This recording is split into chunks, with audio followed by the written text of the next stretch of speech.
hundreds of thousands of white British girls are being raped under the grooming gangs in Britain. Sad thing is, we don't even know how many girls are being affected because government turned blind eye, police turned blind eye, social service turned blind eye, and child protection service turned blind eye.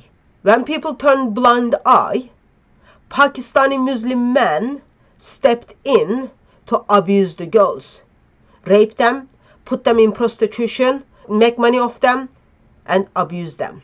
Even though on the media it is Asian grooming gangs, actually no, 84% of them are Pakistani Muslim men. Sadly, topic is identified as controversial. Seems in 2025, when you care about kids, it becomes controversial and you identified as or you labeled as far-right Islamophobe. But I would like to put it in a context for those individuals who live in La La Land and thinks denial is a river in Egypt. I would like to answer the question whether these grooming gangs, these rape gangs has anything to do with Islam. I will bring attention to the Quranic verses as well as the lifestyle of groomers to see if their action represents Islam at all. Surah 98 verse 6 identifies non-Muslims as the worst of creatures. You are worse than a dog, you are worse than a cockroach, you are worse than a pig, you are worse than a rat. If you are non-Muslim, you are worst of the creatures. Surah 3 verse 32, Allah expresses that He does not love non-Muslims. So if you are not a Muslim, you are not loved by Allah. Of course, Surah 65 verse 4, Allah with His divine wisdom expresses that it is alright to have sex with a child who is not bleeding yet, and you can even divorce them. Allah in Surah 33 verse 59 expresses that women must cover, otherwise they will be abused. Ibn Kathir steps in and then expresses that uncovered women are seen as whores, therefore they can be molested. Surah 24 verse 33, Allah will forgive those men who put the girls into the prostitution. Don't do it, but if you do it, Allah will forgive you.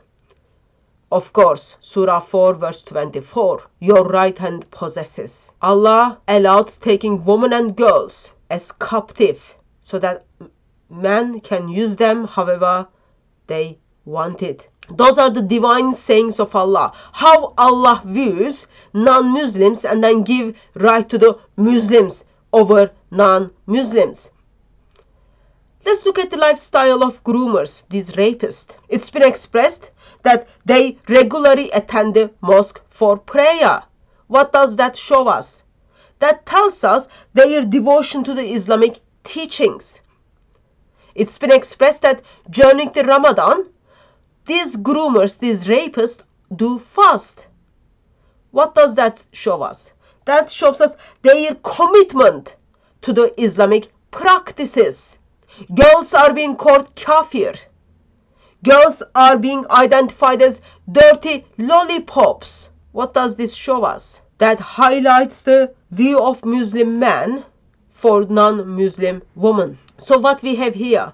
We've got groomers, rapists, who are engaging in grooming activities, raping activities, while practicing Islamic teachings. Indication of that, their actions are not separated from their faith. After reading the Quranic verses, looking at the lifestyle of the groomers, it becomes very difficult to think it has nothing to do with Islam. Actually, looking at the Quranic teachings, looking at the life of the groomers, hearing the testimonies from the victims, it becomes evident that their actions are not misrepresentation of Islam, but rather it is practice of Islam. It is embodiment of it. Connection between Islamic teachings and the grooming gangs in Britain, rape gangs in Britain, is undeniable. So individuals who think it has nothing to do with Islam, you need to move out of your La La Land. You need to stop thinking that denial is river in Egypt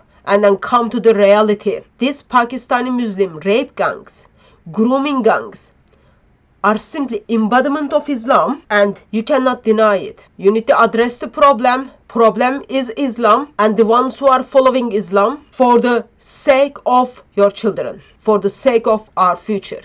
So, while hundreds, thousands of girls are being raped under the grooming gangs in Britain by Pakistani Muslim men, does it have anything to do with Islam? Yes, it does.